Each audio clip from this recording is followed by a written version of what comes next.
to zaczynamy zwiedzanie Lanzarote.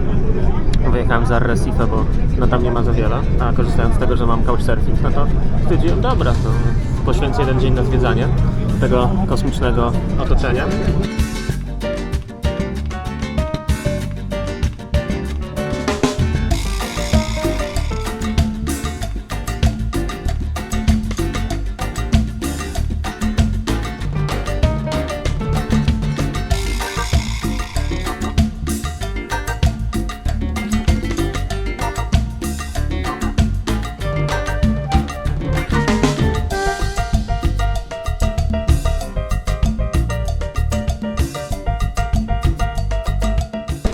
No to jestem w miejscu Chamaos de Agua. Zobaczę, co to jest.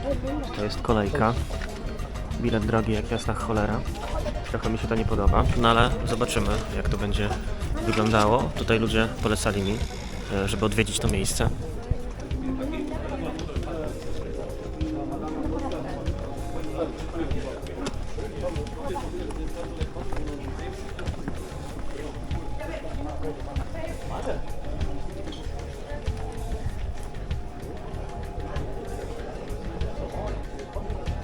No wygląda pięknie. To oczywiście knajpa zrobiona pod turystów. Tutaj moja facjata na tle tej jaskini. Zobaczymy, czy jest coś ciekawego głębiej, oprócz knajpy.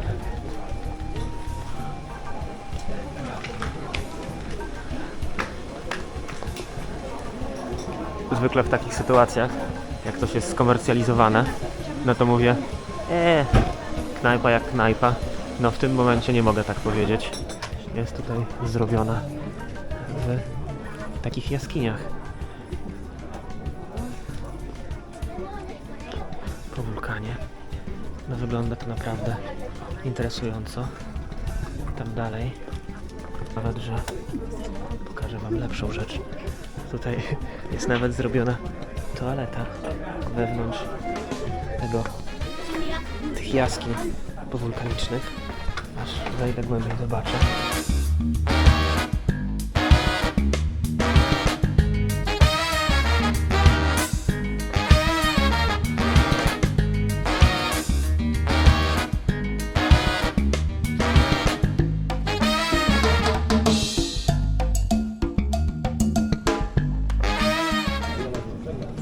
No, tablica informacyjna informuje o tym, że mieszkają tu tak zwane ślepe kraby, przynajmniej tak to brzmi po angielsku. I generalnie jak wchodzisz do wody i zakłócasz ich spokój, to jesteś debil. Zgadzam się z tym w 100%. Nie ma co dokuczać zwierzętom, prawda? Szczególnie w takim pięknym otoczeniu.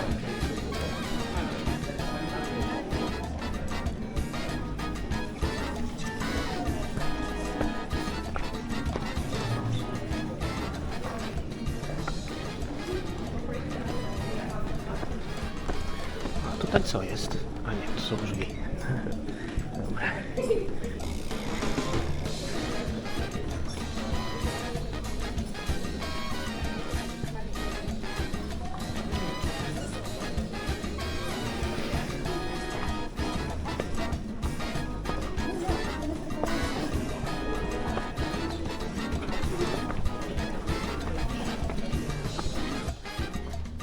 Proszę bardzo, to jest cały labirynt schodów, które można przejść pomiędzy tymi usypanymi ścianami ze skał wulkanicznych.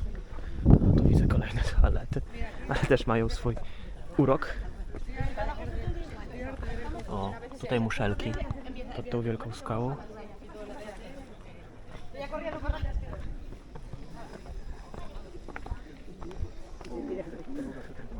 Trochę zieleni wśród wulkanicznych skał. I nie mówię tylko tutaj o pracownikach ubranych na zielono, ale też o tych pięknych roślinkach. Oj, proszę bardzo, tutaj basenik. W samym środku.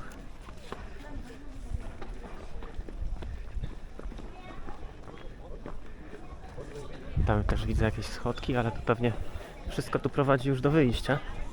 Ja jeszcze obejdę tutaj to bajorko. zobaczyć, co tu jest ciekawego. Jeśli kogoś to interesuje, cała przyjemność kosztowała 10 euro. Ocencie, czy było warto. Ale też ja wychodzę z założenia, że no nie będę tylko i wyłącznie dziodował i nie wchodził do atrakcji turystycznych, bo no kurde, jednak po coś jest ta podróż, żeby sobie też trochę zobaczyć sporo nietypowych miejsc, bo ile jeszcze powiedzmy kolejną katedrę mogę ominąć, która jest bardzo podobna do innych, no to takie miejsce jak takie jaskinie powulkaniczne, powulkaniczne, wydaje się dosyć unikalne, więc przynajmniej jedno takie miejsce warto zobaczyć, prawda? Prawda.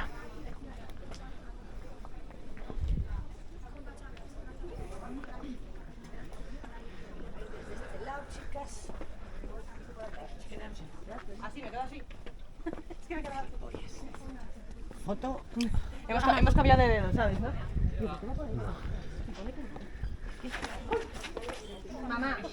No, było blisko, pan się właśnie prawie nie wyrżnął do tej wody. O, a co to? No proszę. Tutaj nawet odkryłem, patrzcie, klub. Ale niestety bar jest zamknięty w tym momencie.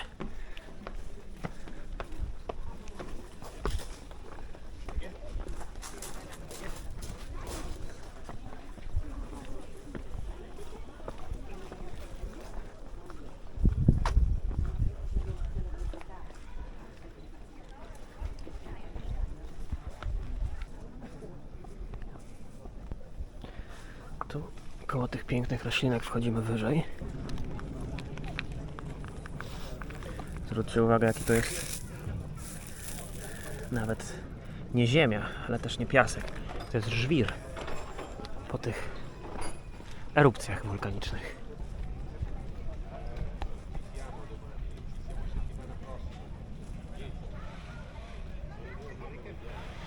O, a tu trafiłem do jakiegoś muzeum. Będę się streszczał z mówieniem, bo tu w tle są wrzeszczące dzieci i zaraz pewnie... No właśnie. I zaraz pewnie jak się dziecko zamknie, to się odezwie wiertarka. Ale tu widzę, jest coś typu follow the lava path. No, czyli chętnie się przejdę jakąś ścieżką lawy. No i wam to pokażę, jak będzie coś ciekawego. Tu proszę bardzo, w muzeum można zobaczyć detektor wstrząsu. Na przykład tych od wiertarki. Tutaj ludzie sobie skaczą, patrzą, wykryło mój skok. To takie grube, to ja. Na wykresie. No dobra, co to dalej jest w tym muzeum? Poproszę. Jest widok z okna i wulkaniczne skały.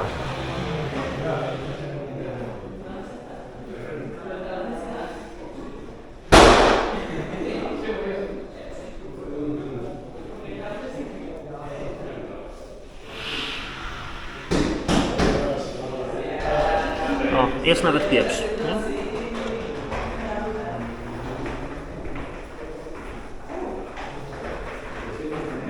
A tutaj na makiecie zapewne pokazane wszystkie szczyty wulkaniczne na Lanzarote.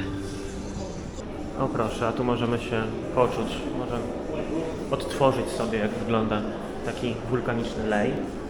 Jak rozumiem, ciągnie się od jakiegoś głównego wulkanu i jest pokazane, jak może utworzyć całą wyspę, jaką jest Lanzarote na przykład. Nie mam całego dnia, więc się idę ustawić do kolejki. Na pewno za czymś ta kolejka stoi. Go on journey into lava tube. No dobra, no to pójdę. No, to ta kolejka generalnie była do takiego miejsca, gdzie można było założyć takie interaktywne gogle i przenieść się do tego tunelu Atlantis, więc siłą rzeczy nie można było nagrać, ale było to całkiem fajne, więc mogę polecić. A tutaj mamy miejsca, w których przewiduje się najbardziej prawdopodobne erupcje w XXI wieku. Te erupcje to pomarańczowe kropki.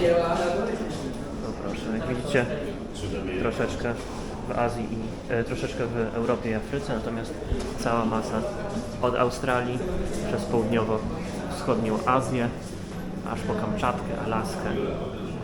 No i jeszcze kilka fotek z Lanzarote.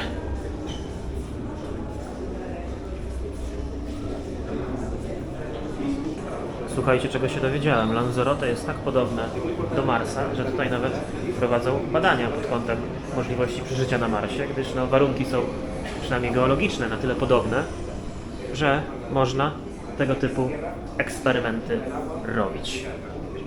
Na przykład badając, czy w tych lejach pozostawionych po wulkanach dałoby się przeżyć i znaleźć potencjalne schronienie dla takich kosmonautów, tudzież Marsjan, którzy by chcieli eksplorować czerwoną planetę. No, Marsjanin was pozdrawia. No to spójrzcie jeszcze raz na ten księżycowo-wulkaniczny klimat. Jak widzicie, nie wszystkie dziury w ziemi, które tutaj są płatne, żeby je zobaczyć. Więc pomyślałem, że po prostu sobie poeksploruję teraz na własną rękę. No i zobaczymy, jak mi to wyjdzie. A na razie, proszę bardzo, takie widoczki. Tu się samochód zatrzymał, żeby można było się wyminąć.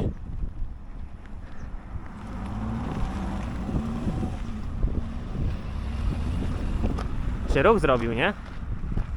Na tym marsjańsko-księżycowym pustkowiu. I znowu spokój. No i patrzcie wy się, 10 metrów od drogi znalazłem taki szlak. No nie powiem, mapy pomogły, ale właśnie, nie ma tu zupełnie ludzi. Szlak jest, nieoznaczony, ale widzę wydeptaną ścieżkę. Właśnie, o kutwa, właśnie pomiędzy takimi łowiskami. O ja pitole, jak ja bym tu się nie chciał spierniczyć w dół, bo mnie tu nikt nie znajdzie. Nawet można zejść, wow. Dobra, to ja tu zejdę. No i tak wygląda niezagospodarowana jeszcze wulkaniczna jaskinia. Ja tu wchodzę, ale spokojnie będę wchodził na tyle głęboko, na ile to jest w miarę bezpieczne. Bo jak mówiłem, nie chcę tu zostać. Wolałbym być u hosta na kolację, bo dobrze gotuję. Więc perspektywa tego, że moje truchło tutaj się zmumifikuje, jest dosyć średnio kusząca. Ale, kurde, ale warto tu zleść. Na pewno. Słyszycie tą ciszę? Ja też.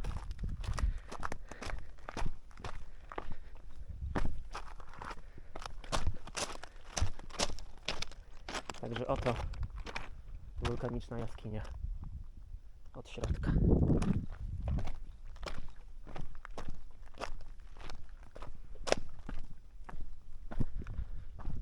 No od środka wygląda to naprawdę jak jakaś pieczara smoka.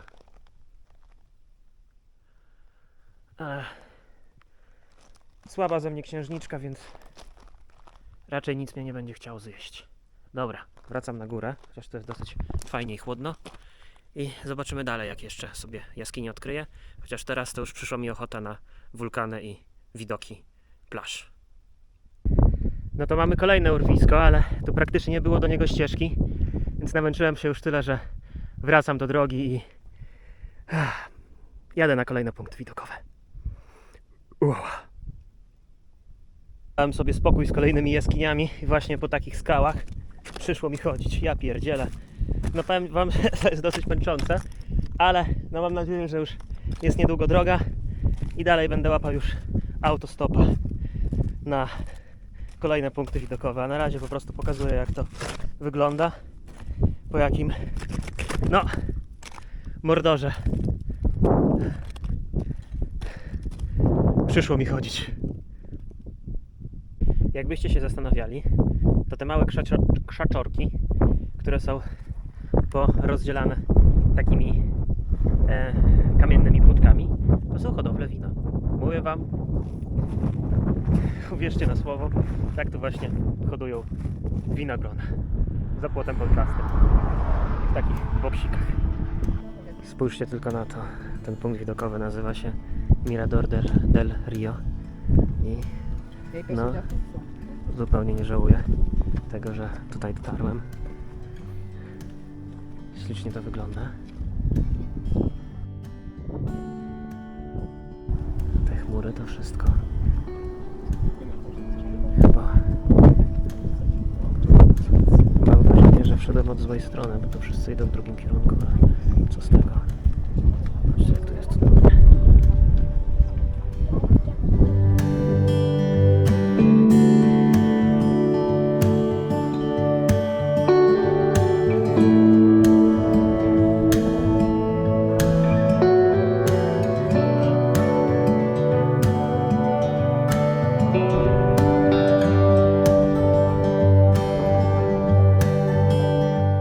Taki widok piękny.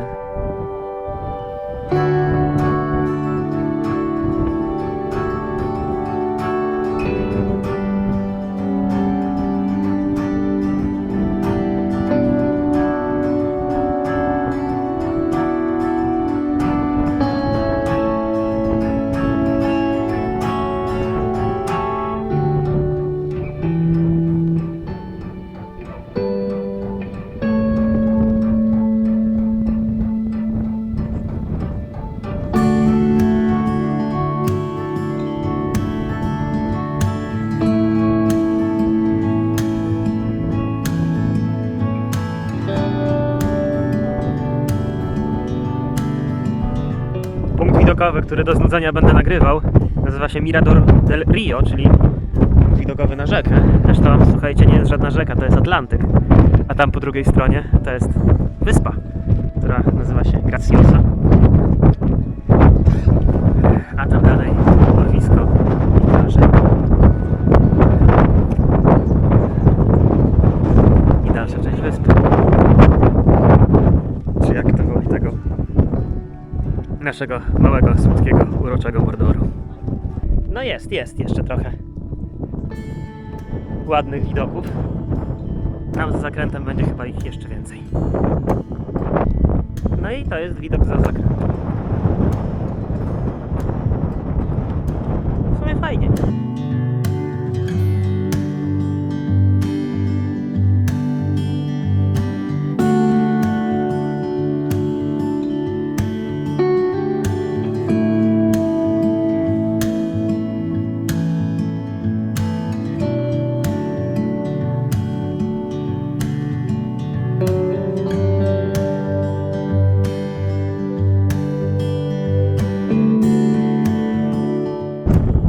Patrzcie na to, jaka tam piękna plaża w oddali.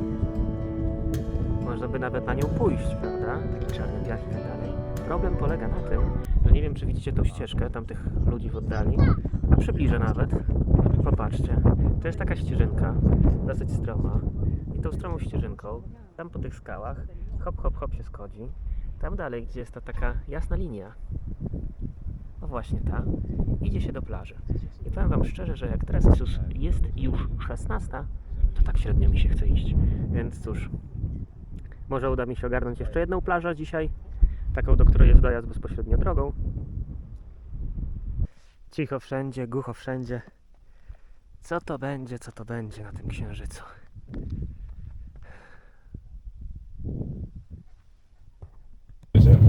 Złapałem autostopa i wjechaliśmy w takie już szczyty gór.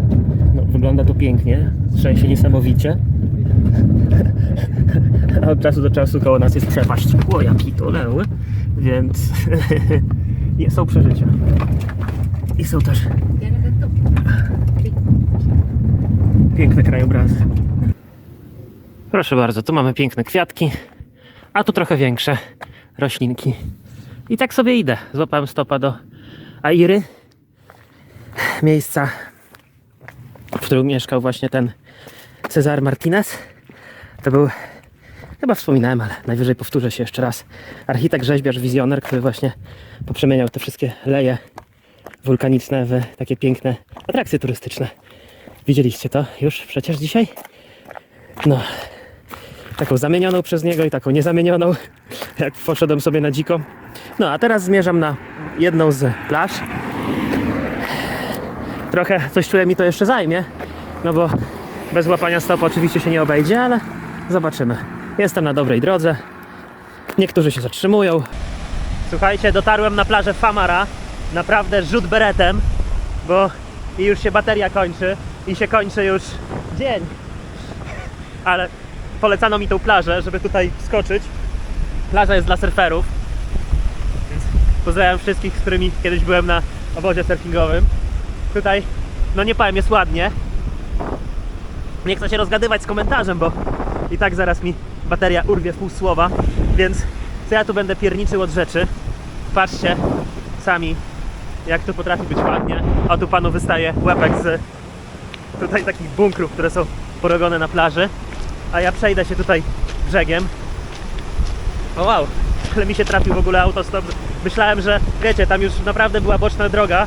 Takie trochę już za dupie. Zatrzymał się samochód z Hiszpanami i powiedzieli, że a kurczę, bo my w ogóle to jedziemy na tą Famarę, to nie wiem, czy to twoje miasto jest po drodze. Ja też jadę do Famary, nie? Udało mi się idealnie złapać tego autostopa. No i dzięki temu zaliczę jeszcze ten jeden punkt na mapie, więc mam już zaliczoną plażę, więc teraz z Lanzarote zostanie mi już tylko i wyłącznie wulkan. Więc, no ale co? Cieszmy się plażą. Prawda? Prawda.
Naprawdę piękne otoczenie, ale powoli czas się zbierać.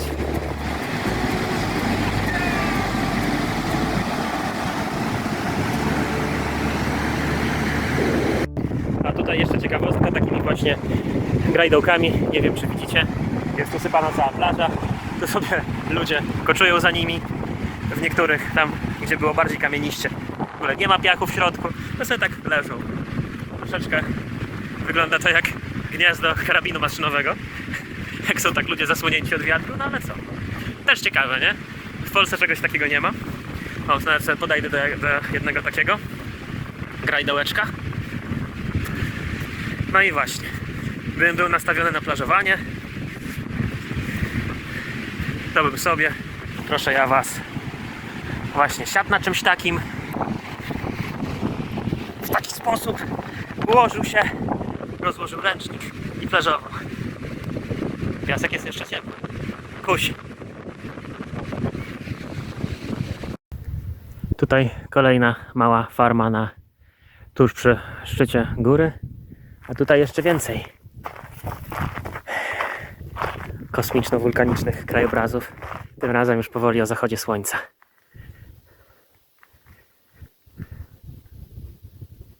Powrót z plaży nie zajął długo.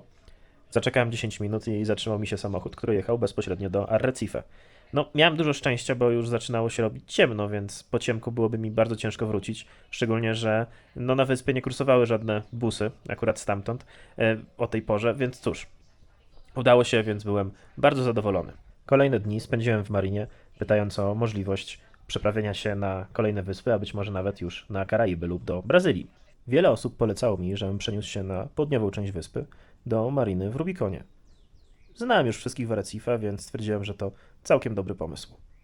Ta część mojej podróży była naprawdę intensywna, wręcz męcząca, ale o tym wszystkim opowiem już w następnym odcinku. Adiós.